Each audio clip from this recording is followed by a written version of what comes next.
paz do Senhor Jesus Cristo, amados irmãos e irmãs. É com muita satisfação que mais uma vez estamos aqui nesse encontro semanal para disponibilizar essa importante ferramenta que servirá de subsídio para ajudá-los, né, no entendimento, na compreensão e na exposição das lições da Escola Bíblica Dominical. Queremos agradecer a todos que têm contribuído para a melhoria, né, das nossas exposições. Continue orando, participando através dos comentários, curtindo os vídeos, divulgando, dando sugestões e também fazendo críticas. E hoje nós estamos com mais uma importante lição do nosso trimestre, que tem abordado assim a Epístola aos Romanos, e como já percebemos, né, tem sido bastante enriquecedora, né, as lições muito profundas de um caráter teológico e de dimensão assim mensurável, né, mas com a ajuda do Espírito Santo vai nos ajudar a entender e tornar essas lições o mais prática possível. Hoje nós temos a 7ª lição do trimestre, a vida segundo o Espírito. E para nos ajudar nessa exposição está aqui conosco, nessa ocasião, o nosso presbítero, né, Alexandre Galvão, e também o nosso auxiliar Josué, né, Rodrigues. Quero dizer que é um prazer tê-los aqui, sejam bem-vindos. Amém. Em nome de Jesus. E para a gente começar esse pequeno debate, né, eu gostaria de passar a oportunidade ao nosso irmão Josué sobre o primeiro tópico da nossa lição, José. Nós temos aqui a abordagem voltada para o capítulo 8, né? É um capítulo assim maravilhoso, que já começa com o apóstolo Paulo, né, dando essa maravilhosa declaração, né, dizendo que nenhuma condenação agora existe para todos aqueles que estão em Cristo Jesus. E o nosso primeiro tópico vai falar justamente dessa nova vida no Espírito que faz oposição à lei do pecado.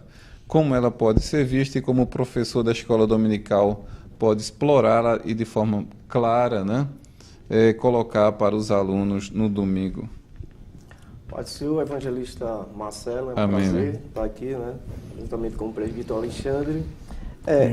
É um assunto bastante importante para todos nós, que vai falar: a vida no Espírito pressupõe oposição à lei do pecado. No capítulo 7, nós vamos finalizar com Paulo fazendo, de certa forma, dando um grito ali, né, onde no Romanos 7:24 ele vai dizer: quem nos livrará do corpo desta morte e a condenação do pecado? Então, Paulo falando ali sobre o império da morte ali, habitando ali no ser humano, devido àquele ato que a gente já estudou de Adão e Eva, né, desobediência. A partir de então, o homem passou a conviver com essa lei do pecado. Esse tópico aqui fala sobre pelo menos 3 tipos de lei, né? Então, o tema aqui fala: a vida no Espírito pressupõe oposição à lei do pecado. E no subtópico 1 vai falar sobre a enfermidade da lei.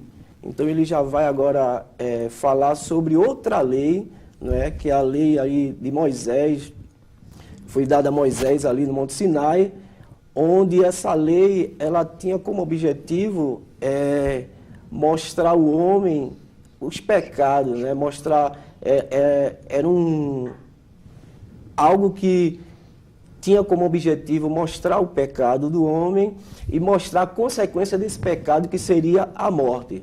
Então, essa lei com esse papel, mas a gente vai ver com o tempo que, devido à natureza, à lei do pecado que habitar no homem, essa lei dada por Deus a Moisés não foi suficiente, porque o homem então começou a transgredir, mesmo tendo a lei dada a Moisés, mas ele começou a transgredir a lei ali, e de forma que essa lei não poderia libertar o homem do pecado. Então, por isso que vai falar sobre a enfermidade aí da lei, né? Ou seja, a lei de Moisés, dada a Moisés, não era suficiente para salvar o homem, né? Da lei do pecado que habita no homem.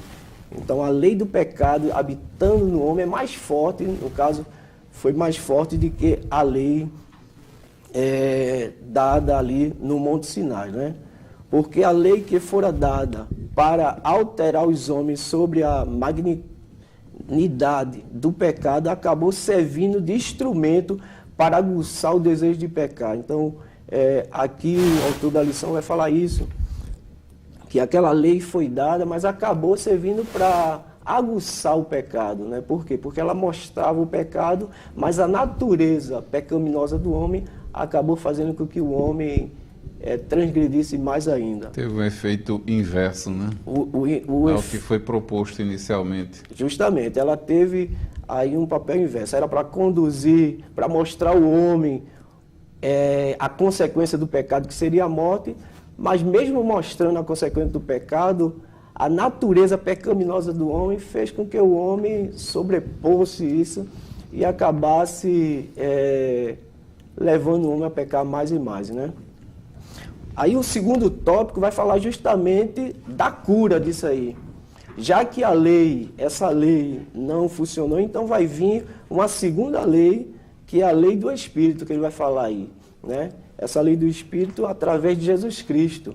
Aí sim, aí agora ele vai começar o capítulo 8, dando também agora, portanto, agora nenhuma condenação há. Então, ele estava falando do império do pecado, né, na vida do homem, mas no capítulo 8 agora, ele vai agora, portanto agora, ou seja, a partir de agora está surgindo uma nova era, que é essa lei do Espírito agora. Portanto agora, nenhuma condenação há para os que estão ali debaixo da lei do pecado. Então, da lei de Cristo, né? Da lei de Cristo. Desculpa, da lei de Cristo. Ou seja, o que a lei não conseguiu fazer, a lei mosaica, a lei do Espírito agora sim foi suficiente a libertar o homem do pecado, né? Então, é isso aqui que vai falar o subtópico 2, que é a cura na cruz ali. E aí vai falar então que a lei de Moisés, o primeiro tópico, era insuficiente para revogar essa lei do pecado. Então, quando surgiu a lei do Espírito, sim, aí sim, ela foi eficiente o bastante, né, para revogar a lei agora do pecado que dominava o homem, né? Então, através dessa nova lei do Espírito e da vida, o homem é capaz de se conduzir diante de Deus de uma forma correta, porque essa lei foi capaz de revogar justamente esse império do pecado que habita no Ou seja, homem, né? Essa chamada lei, né, ou do pecado, que vem da incapacidade humana de obedecer, né, os preceitos divinos estabelecidos ali, dados através de Moisés, ou conhecido como a lei de Moisés. Bom, o homem talvez tivesse, até Alexandre, se visse na condição de solitário e ter que obedecer sozinho, né? Mas agora a lei do Espírito, ele não está só, podemos dizer. É o Espírito, a própria figura, o agente, né, a terceira pessoa da Trindade, que ali vai estar corroborando, ou seja, que vai estar ali ajudando a obedecer qual lei? A lei do Espírito, né? O fato do homem não ter que observar, obedecer e viver debaixo do rigor ou do jugo pesado da lei, né, do antigo conceito, mas há agora sim ainda princípios e valores que devem ser conservados, né? Então, só mais uma. Pois não. É a incapacidade, como você falou, é a incapacidade do homem, né, de vencer essa lei do pecado. Então vai surgir agora o Espírito, não que essa lei do pecado vai ser extinguida da vida do homem, não, né? O homem ainda tem que conviver, que a gente vai trabalhar isso no segundo tópico, conviver com essa lei do pecado. Mas aqui fala da eficácia dessa nova lei na vida do homem, né? De conseguir frear essa lei do pecado que a lei por si só não conseguia. Então essa nova lei agora sim consegue, de certa forma, frear na vida do homem essa lei do pecado. Alexandre, no segundo tópico, vai tratar justamente, né, que a vida no Espírito, ou seja, essa nova vida, né, que foi dada ao homem por Cristo, diz que o comentarista fala de como devemos entendê-la como sendo oposição, né, à lei à natureza adâmica, né, que é o nosso segundo tópico. Ele vai tratar sobre uma inclinação desse velho homem, né? Ou seja, ele trata da nova inclinação e também vai falar da nova filiação. Quer dizer, é uma temática bastante espiritual, né? Ela vai se deter num campo espiritual, agora, evidentemente, com efeitos práticos. Agora, como é que a gente pode entender e como é que você vê essa abordagem paulina?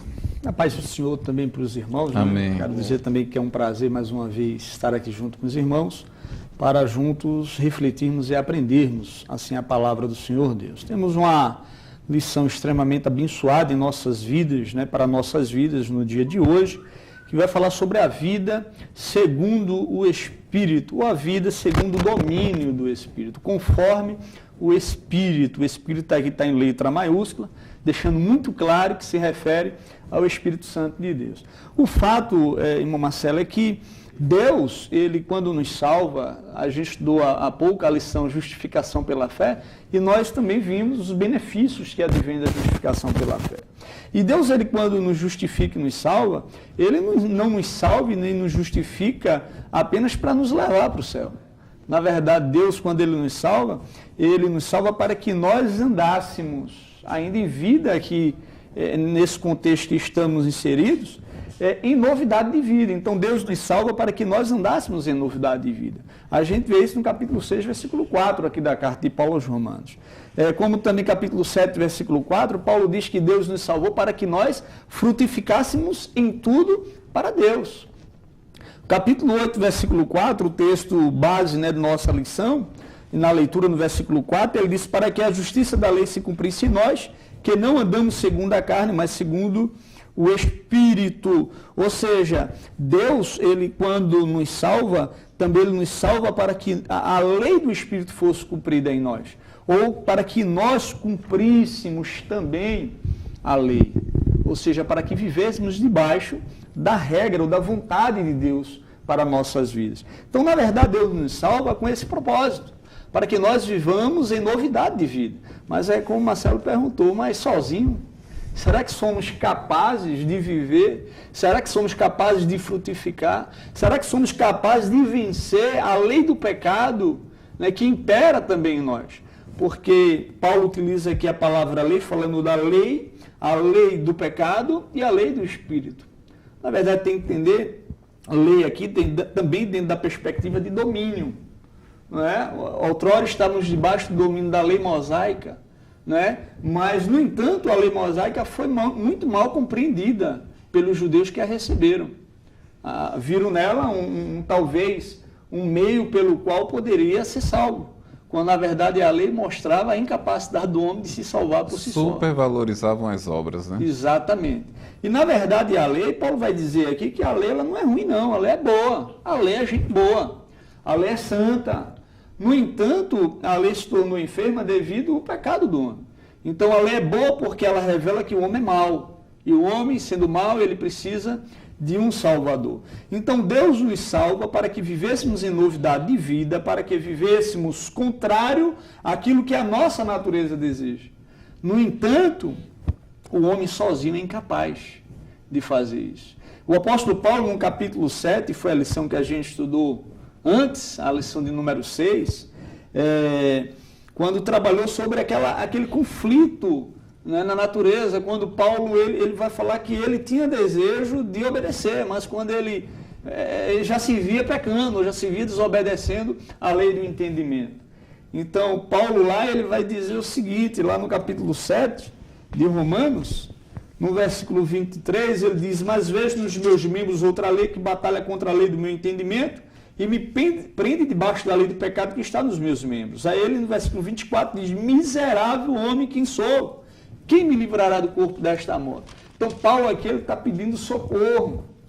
Quem que vai me livrar? Quem que vai me ajudar nessa empreitada de lutar contra a minha natureza pecaminosa? E a lição de hoje, como bem falou nosso irmão Josué, é que a vida no Espírito pressupõe a oposição à lei do pecado. Então há um conflito.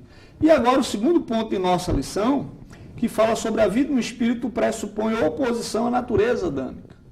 Não é a natureza adâmica, sim, porque nós recebemos, nós herdamos, através da hereditariedade, a natureza de Adão.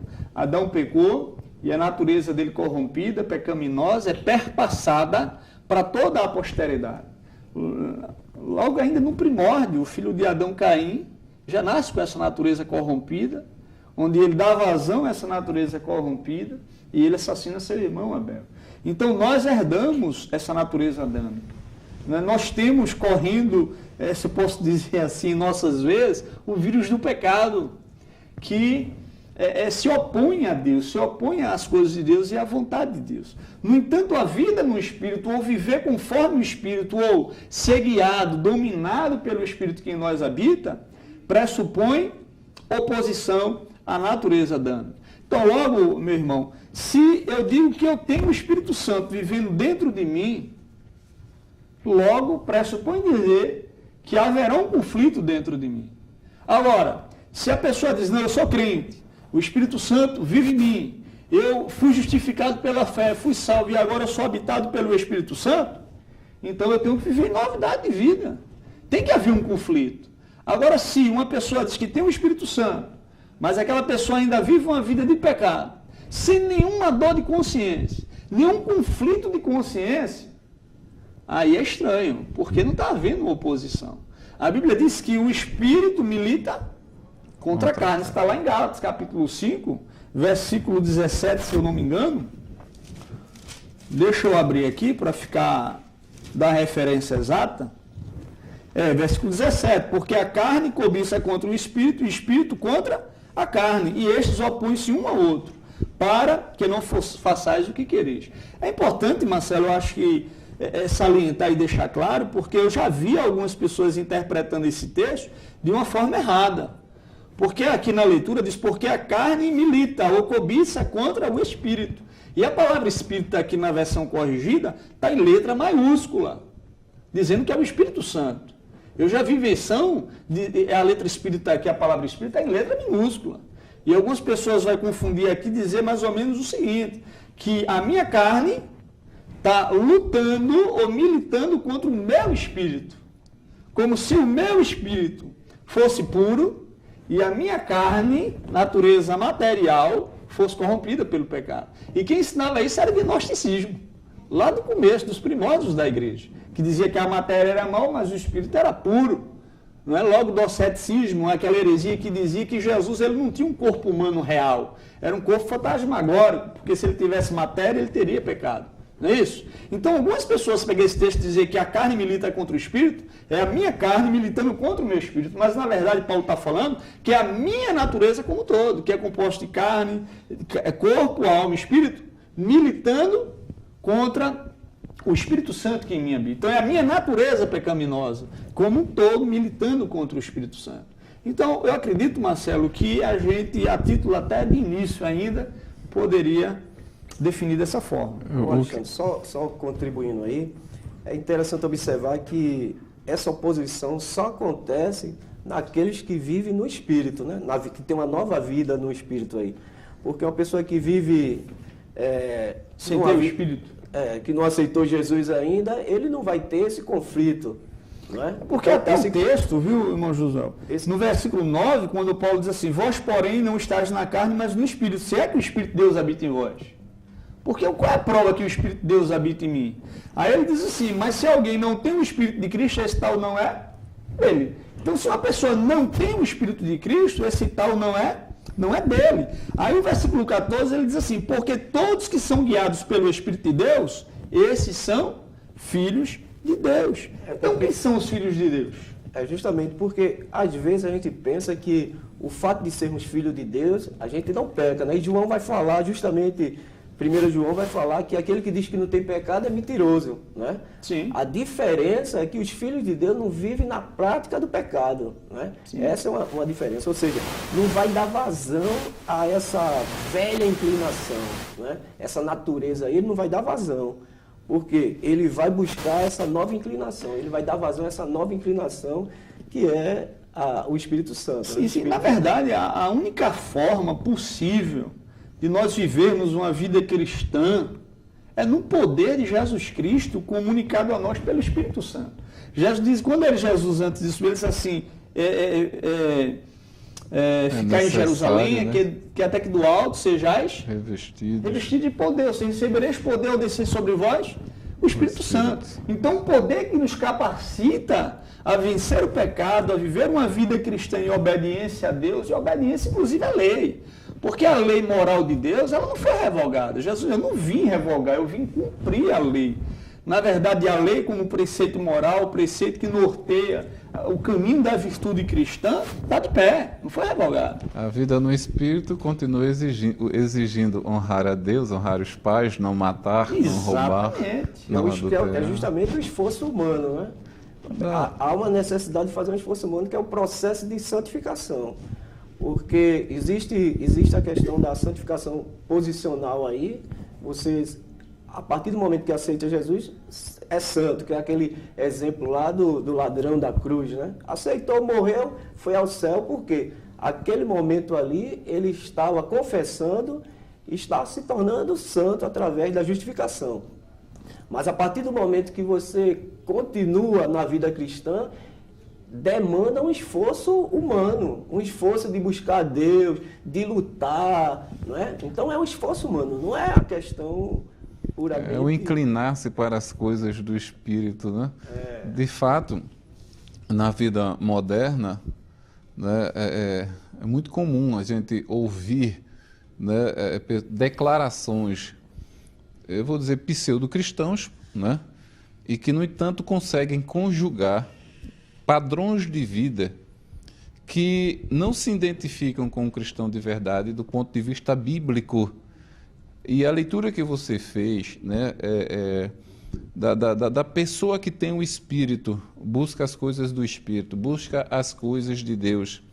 Então, quem não tem o Espírito não é de Deus. Ou seja, é inconcebível pensar em alguém que declara ter o Espírito Santo e que, no entanto, o seu padrão de vida diverge totalmente.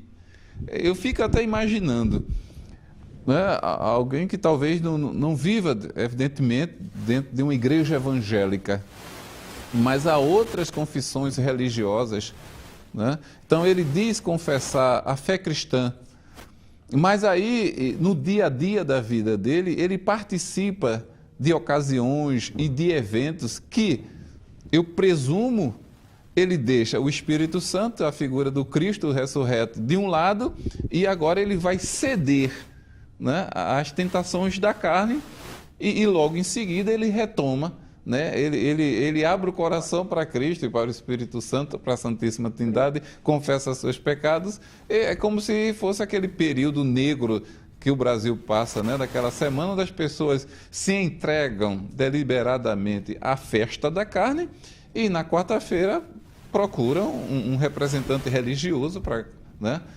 numa cerimônia, ter seus pecados perdoados. Ou seja, como é que pode alguém que se diz ser um seguidor de Cristo, tem a pessoa do Espírito Santo na vida, desfrutar ou pensar desfrutar num determinado momento das coisas santas e no outro determinado momento das coisas profanas? Ou seja, o apóstolo Paulo está sendo muito claro de que isso é inconcebível. Ou vocês pensam diferente? Totalmente correto. O seu posicionamento é conforme eu falei ali em João. João vai falar isso, 1 João, ele vai dizer, olha, quem disser que não tem pecado é mentiroso, que é justamente isso, porque nós, seres humanos, somos sujeitos a pecar. Pecamos, né, em pensamentos, em atitudes e obras, constantemente.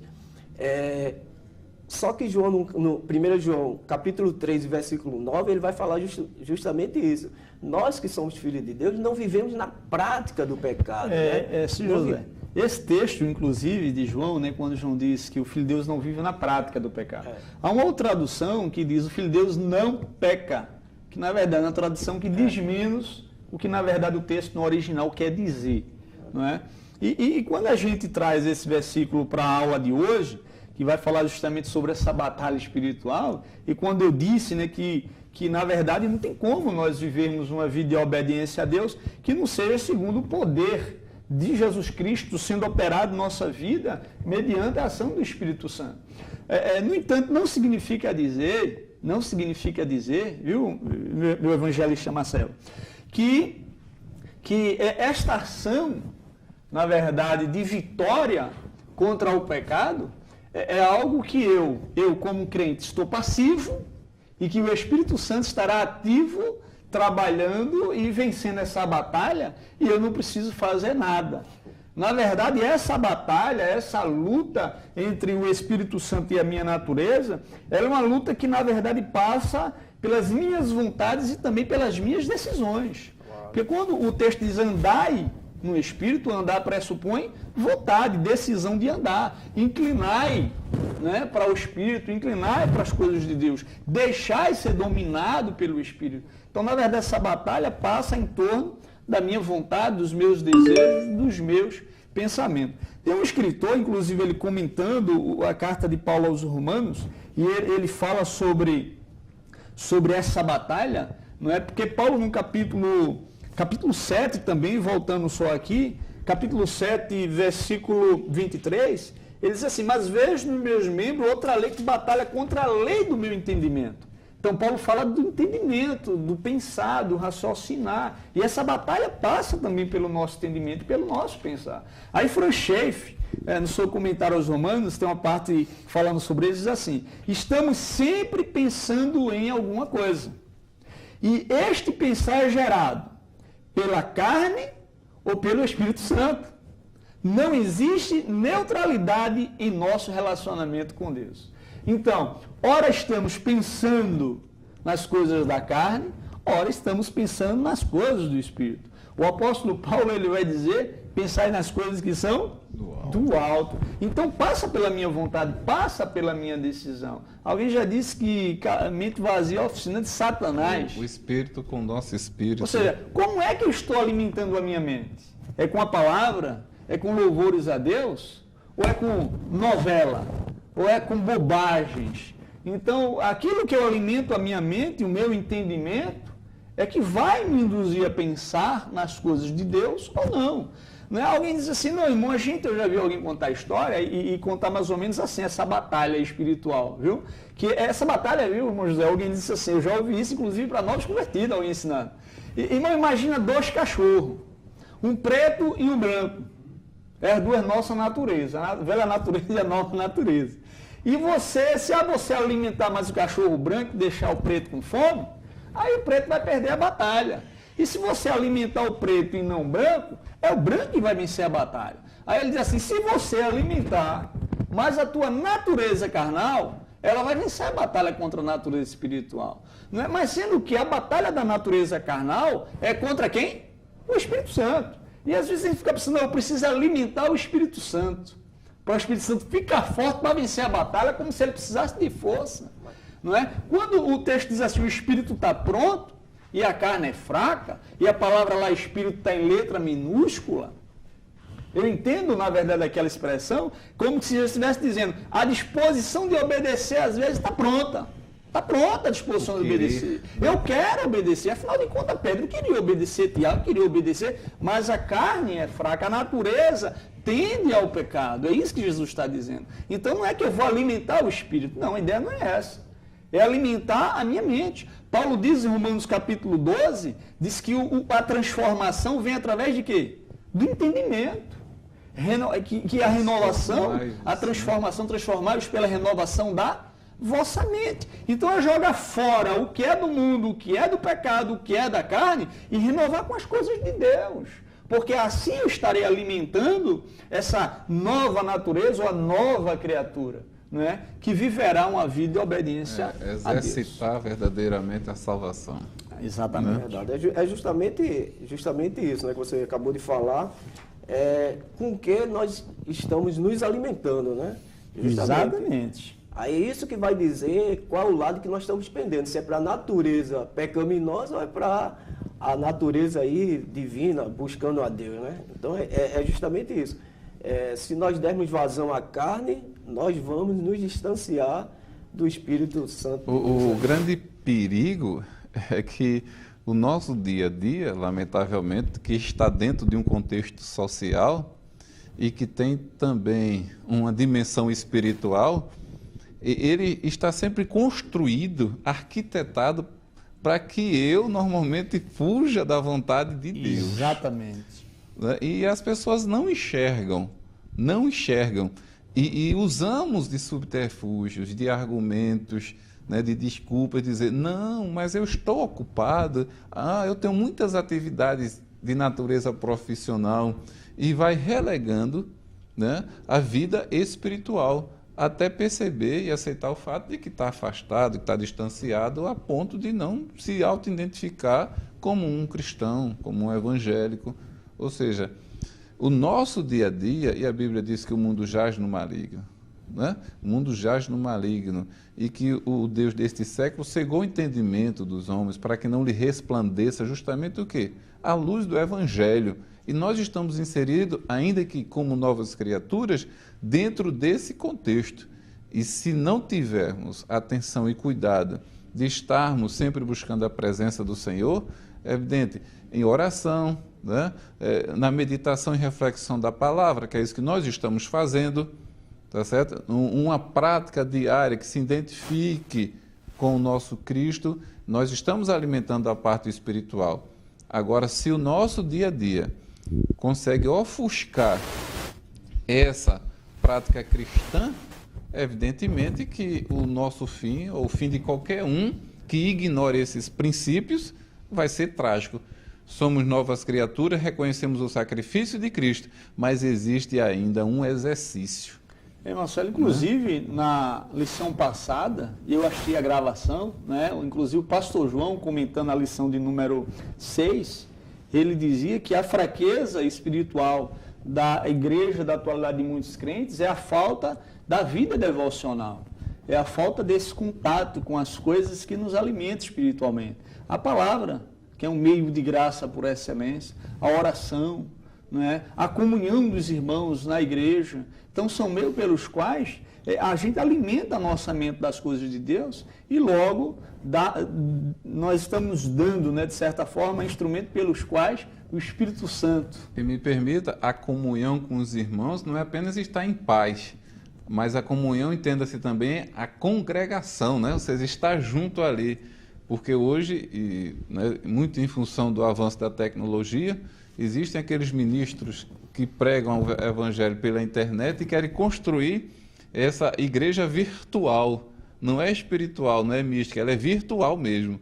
Ou seja, e às vezes não quer entender que a igreja física, ou seja, igreja física no sentido que a nossa congregação, o templo que foi ali construído para nos reunir, também tem um sentido muito importante, né? Ou seja, somos seres que agora nascemos de novo, cremos no sacrifício de Cristo, temos novas vidas, mas não podemos, mais uma vez, né, gostaria de frisar, não podemos de forma alguma negligenciar esses elementos essenciais para a manutenção de uma vida cristã saudável e frutífera, sobretudo, né?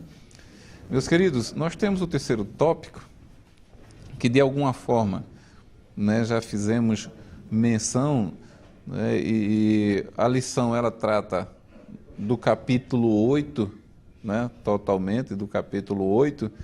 O terceiro tópico vai falar justamente a partir do versículo 18 ao 39. E diz, a vida no Espírito pressupõe oposição entre a nova ordem e a antiga, que foi isso que nós tratamos. Fala da manifestação dos filhos de Deus, fala da prova provas do grande amor de Deus, e diz que também que Deus é conosco. Ou seja, o apóstolo Paulo ele confirma, né, ele atesta através de declarações poderosíssimas, né, para que o cristão justamente mantenha esta confiança. E quando a gente chega aqui, sim, evidentemente, se esquecer daquilo que a gente já havia falado, do papel do Espírito Santo, né? Aqui no versículo 6, por exemplo, falei da mesma maneira também o Espírito ajuda as nossas fraquezas, porque não sabemos o que havemos de pedir como convém, mas o mesmo Espírito intercede com gemidos inexprimíveis. E sabemos que todas as coisas juntamente contribuem para o bem daqueles que amam a Deus. Aí quando a gente chega lá no versículo 31, né?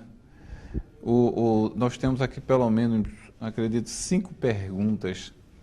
Que diremos, pois, a estas coisas? Depois de tudo que foi mencionado. Se Deus é por nós, quem pode ser contra nós? Depois, quem intentará acusação contra os escolhidos de Deus? E depois, quem os condenará? E depois, quem nos separará do amor de Cristo? Ou seja, ele está garantindo, ele está confirmando, ele está atestando, né? Ou seja, para que esse novo cristão, esse gentio que agora é cristão, esse judeu que agora é cristão, eles podem ter plena confiança que a lei do Espírito nos dá garantias de que, se permanecermos convictos, permanecermos firmes naquilo que a lei do Espírito nos oferece, ou seja, nada vai nos amedrontar, né? Não podemos garantir, nem vamos dizer que não vamos sofrer. Mas se permanecermos confiantes, a vitória é certa, né? Como está garantida aqui nesses versículos, a partir do 31 ao 39. O que é que a gente pode acrescentar também a isso, Josué e Alexandre? Aqui vai falar evangelista Marcelo, a manifestação dos filhos de Deus, né? Tem um versículo aqui, Romanos 8:18, vai falar: porque para mim tenho por certo que as aflições deste tempo presente não são para comparar com a glória em que há de ser revelada. Então aqui fala, né, de fato, aqui nós passamos por aflições, tribulações, né, mesmo vivendo uma nova vida em Cristo Jesus. Mas essas aflições, né, muitas vezes a luta com a carne é grande, né? E com a natureza pecaminosa é muito grande e nos traz muitas aflições. Mas mesmo assim, Paulo vai dizer que isso aqui não há de se comparar com aquilo que essa nova vida em Cristo Jesus nos há de proporcionar futuramente, né? E ele vai falar aqui também do amor de Deus. Sendo nós ainda pecadores, Cristo morreu por nós, deu a vida por cada um de nós, né? A fim de que nós pudéssemos sair dessa natureza pecaminosa, que Paulo ali falava, quem nos livrará, né? Então, o amor de Deus nos livrou. Então, é aqui que a gente vai ver o amor de Deus para com cada um de nós. Mesmo sendo pecadores, sendo falho, mas Deus vai ao nosso encontro, nos amando, dando o seu Filho, a fim de que nós possamos desfrutar das grandezas de Deus. É interessante, Marcelo, o senhor estava lendo agora o texto, o versículo 26, que da mesma maneira também o Espírito ajuda as nossas fraquezas, ou seja, o Espírito ajuda em nossa fraqueza, além de nos dar graça, nos fortalecer, nos ajudar a vencer a nossa natureza pecaminosa. Ele ajuda em nossa fraqueza porque não sabemos o que havíamos de pedir como convém, e o Espírito intercede por nós com os gemidos inexprimíveis. Ou seja, juntando tudo isso, fica muito claro que a habitação do Espírito Santo na vida do crente é a condição sem a qual, né, a condição sine qua non de o crente viver uma vida de piedade com Deus, uma vida cristã autêntica. Assim o Espírito Santo não é possível isso. E o último ponto da lição é interessante porque no versículo 29 nos diz que porque os que dantes conheceu, 8:29, também os predestinou para serem conformes à imagem de seu Filho, a fim de que ele seja o primogênito entre muitos irmãos. Então, eu acredito que Paulo, já concluindo aqui o capítulo de número 8, e a primeira parte, né, da carta aos Romanos, porque no capítulo 9 se inicia a segunda parte da carta aos Romanos, Paulo ele diz que o propósito de Deus, éramos pecadores, está lá capítulo 1, 2 e 3, todos pecaram, estávamos nessa condição, seja judeu, seja gentio, Deus nos resgata, nos justifica, nos transforma, diz, você tem que viver em novidade de vida, eu não tenho condições, Senhor, Deus nos dá o Espírito Santo, para que nós possamos ver uma vida frutífera, uma vida de obediência à sua lei, à sua vontade. Né? Mas aí o futuro? Aí o texto nos diz que Deus nos predestinou para sermos conformes à imagem de seu Filho. Então, o grande trabalhar do Espírito Santo de Deus na vida do crente é transformá-lo à imagem de Jesus Cristo. Então, o Espírito Santo é o agente de Deus para nos transformar à imagem de Jesus Cristo. Para que sejamos, quando diz assim, que Jesus seja o primogênito entre muitos irmãos. Então, irmãos que são parecidos com o irmão mais velho, não é sermos a imagem de Cristo. Então, o grande propósito de Deus e do Espírito Santo na vida do crente não é falar língua estranha, é importante, é um dom espiritual, não é a profecia, esse não é o grande propósito de Deus do Espírito Santo na vida do crente, é um dom espiritual que edifica muitíssimo a igreja, não é? Mas o grande propósito do Espírito Santo na vida do crente é transformarmos a imagem de Jesus Cristo. Esse é o grande propósito de Deus, não é nos tornar rico, não é próspero, esse não é o grande propósito de Deus na nossa vida, não é? O grande propósito de Deus é transformar o crente à imagem de Jesus Cristo. E para isso, o Espírito Santo muitas vezes vai nos fazer chorar. Já dizia J.I. Packer que quando o crente derrama uma lágrima e essa lágrima torna ele um crente melhor, é porque aquela lágrima ela foi ocasionada pelo Espírito dele para torná-lo a imagem de Jesus Cristo, né? Tremendo isso aqui. Só complementando, é o que a gente estudou na lição 4, né? Falando lá sobre a justificação. Sim. Que não é pelo esforço humano, não é pela aquilo que a gente é capaz de fazer que vai nos levar a Deus.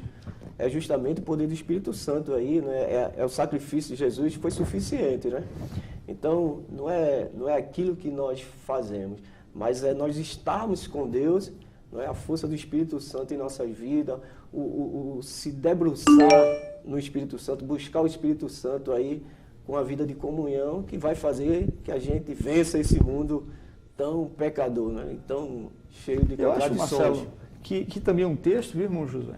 Um texto que não é abordado na lição, claro, porque estamos estudando a carta de Paulo aos Romanos, mas um texto que clareia muito essa relação do crente com o Espírito, é Efésios 5,18, quando Paulo vai dizer assim, não vos embriagueis com vinho, que há contenda ou dissolução, mas enchei-vos do Espírito, não é? E a palavra lá, não vos embriagueis, a palavra embriagar lá é de fato se encher de vinho, se intoxicar de vinho. É você se embriagar com vinho. Porque no vinho tem contenda, tem dissolução, tem desordem, tem desentendimento. Porém, enchei-vos do Espírito. Então a ideia também é deixar-se dominar pelo Espírito. Porque quem se embriaga com vinho tem as suas faculdades racionais e emocionais dominadas pelo vinho e vai fazer besteira. Mas quem é cheio do Espírito terá suas faculdades racionais e emocionais dominadas pelo Espírito Santo. E aí a vida, depois que Paulo lá no capítulo 5, 18 e a sequência, versículo 19 diante, Paulo fala dos relacionamentos pacificados e de uma vida de obediência à lei de Deus e de sujeição uns aos outros. Então, o crente que é cheio do Espírito Santo, ele vai viver necessariamente novidade de vida. Não significa dizer que ele vai ser perfeito. Não é? E voltando até o texto, filho de Deus não vive na vida do pecado, mas ainda peca. Mas aí o crente que tem o Espírito Santo, ele tem amor a viver uma vida obediência a Deus e não uma vida de prazer no pecado. Eu uma vez ouvi um pastor, ele dizendo, dando até um exemplo, ele disse assim, imagine que eu vou fazer uma viagem de 1.000 quilômetros, e nesse percurso de 1.000 quilômetros eu vou de carro, e meu carro fura o pneu uma vez na viagem. É compreensível, é tolerável, porque uma distância de 1.000 quilômetros o carro furou o pneu uma vez. Agora, o que não é compreensível é o carro furar o pneu de 100 em 100 metros. Imagina, de 100 em 100 metros tem que parar para consertar o pneu porque furou o pneu. Aí ele fazendo analogia, vida do crente, ele disse também, é compreensível o crente, na caminhada rumo ao céu, vez ou outra levar um tropeção. Afinal de contas, ele é pecador. Agora, o que não é compreensível é um camarada que se diz crente, é cheio do Espírito Santo, é transformado, mas a vida dele é pecado constante. É mais caído do que de... Ele dá o joelho para pedir perdão e já levanta para pegar. Aí é brincadeira, né? que tudo, né? Aí é brincadeira. Esse pneu furando muito, né? Esse pneu está furando muito. Então, meus irmãos, nós temos, é claro, um tempo limitado. Sim. Né? Um tempo limitado e temos que obedecê-lo. Mas eu quero concluir com a palavra do apóstolo Paulo aqui, no finalzinho do capítulo 8, né? Ele sempre se esforçando para transmitir essa mensagem de unidade, de perseverança para aquela igreja, né? Composta de pessoas de diferentes culturas e tradições. Então, uni-los no amor e fazê-los entender que, como já foi mencionado, que essa nova vida não nos torna imunes, né, aos percalços da vida material, da vida presente. Não recebemos ainda um corpo de perfeição, recebemos sim uma grande, suficiente e necessária ajuda sobrenatural do Espírito Santo, né, que vai nos direcionar, se assim permitirmos. Então, ele vai encerrar a partir do versículo 36, eu gostaria de ler, que diz, como está escrito, por amor de ti, somos entregues à morte todo dia, fomos reputados como ovelhas para o matadouro. Mas em todas estas coisas somos mais do que vencedores. Isso é Paulo dizendo, né, à igreja em Roma, por aquele que nos amou, porque eu estou convicto, eu estou certo. E isso nós devemos também ter, essa certeza, essa convicção, né? De que nem morte, nem vida, nem anjos, nem principados, nem potestades, nem o presente, nem o porvir, nem altura, nem profundidade, nem alguma outra criatura poderá nos separar do amor de Deus que está em Cristo Jesus, nosso Senhor. Ou seja, enquanto o Espírito Santo nos direciona, né, para a vontade de Deus, existe uma força que vem na contramão, né, com muito ímpeto, tentando nos tirar desse direcionamento, mas a certeza que o apóstolo fala aqui, né, a convicção que ele tem alicerçada na experiência, na vivência diária com Deus, com o Espírito Santo, né, ele pode transmitir isso. E para nós, no presente tempo de dificuldades, de adversidade, onde o modernismo não cabe na vontade de Deus, né? Uma coisa que me causa estranheza é como o povo de Deus no Antigo Testamento teve uma direção e as tecnologias, Alexandre e Josué, surgiram de outra. As tecnologias são importantes, sempre ajudaram o homem, mas uma questão interessantíssima é essa. A tecnologia, os equipamentos, os armamentos não surgiram do meio do povo de Deus. Surgiram daqueles que estavam do outro lado. Quem está na vontade de Deus sente falta de alguma coisa? Não. Ele pode explorar as ferramentas disponíveis para difundir e propagar o Evangelho do Senhor Jesus Cristo. Então, se nós temos o Espírito Santo, desfrutamos do amor de Deus, possamos desfrutar também a mesma convicção, a mesma certeza de que as dores do presente século, de forma alguma, ofuscarão a glória, a certeza que nós temos, né, da glória que nos aguarda, né, de que essas experiências e adversidades, elas vão produzir em nós não tristeza, mas esperança, experiência, fé. E eu louvo a Deus, né, porque estamos estudando uma palavra, num trimestre, onde existe um teor teológico profundíssimo, uma espiritualidade tremenda, mas também um caráter prático, muito prático também. Isso é importante. Né? Porque foi experimentado por um homem que foi responsável, né, talvez pela maior disseminação do Evangelho em toda a história, o apóstolo Paulo. Né? E eu agradeço a Deus, porque esse Evangelho nos alcançou e nós estamos aqui falando do que ele pode produzir na vida de um homem. Né?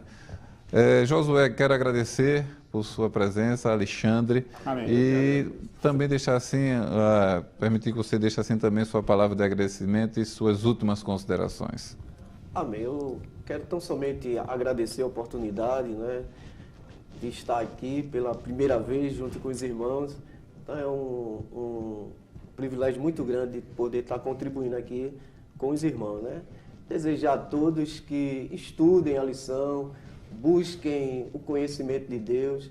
Nós vimos aqui que, embora a gente esteja nessa natureza, convivendo com essa natureza, mas é possível vencê-la através do Espírito Santo, né, que habita em cada um de nós. Então, que a gente possa se dedicar, buscar uma vida de santidade. Certamente Deus estará conosco nas dificuldades que irão surgir, mas certamente nós seremos vencedores em Cristo Jesus. Então, que Deus abençoe. Amém. Eu gostaria de fazer as palavras do apóstolo Pedro, no capítulo 1, versículo 16, sua primeira carta. Minhas palavras, agora, quando ele, citando as palavras de Deus, quando o Senhor diz lá em Levítico, sede santos, porque eu, teu Deus, sou santo. E a pergunta, é possível? Sim, é possível através da ação do Espírito Santo em nossas vidas. Então, os amados irmãos que estão assistindo este vídeo, saiba que é possível sim você viver uma vida debaixo do poder do Espírito Santo em comunhão com Deus. E aos professores que no próximo domingo estarão ensinando a palavra de Deus aos seus alunos, né? Se deleite no Espírito Santo, deixe-se dominar pelo Espírito Santo, pois ele te usará para ensinar a santa palavra de Deus à igreja. Amém. Eu louvo a Deus, né, pela oportunidade, pelo grande privilégio de falar do Evangelho do Senhor, estar aprendendo também nesse momento. Quero dizer a você, servo, você serva, que o Senhor continue te abençoando. Agradecer por sua audiência, importante audiência, e dizer que a Assembleia de Deus, Convenção Abreu e Lima, está de portas abertas, realizando esse trabalho, disponibilizando também para todos que desejam se aprofundar na Palavra de Deus. Temos à sua disposição uma escola teológica que está com matrículas abertas e você pode, se matriculando, se aprofundar mais. Deus te abençoe e que a graça, a unção do Santo Espírito seja abundante em vossas vidas e que você possa assim, desfrutar de um momento espiritual também, né, na exposição dessas lições, porque é para isso que nos remetem. Nós não podemos negar esse fato. Agradeço profundamente a sua atenção e até a próxima aula, em nome de Jesus. Que Deus abençoe.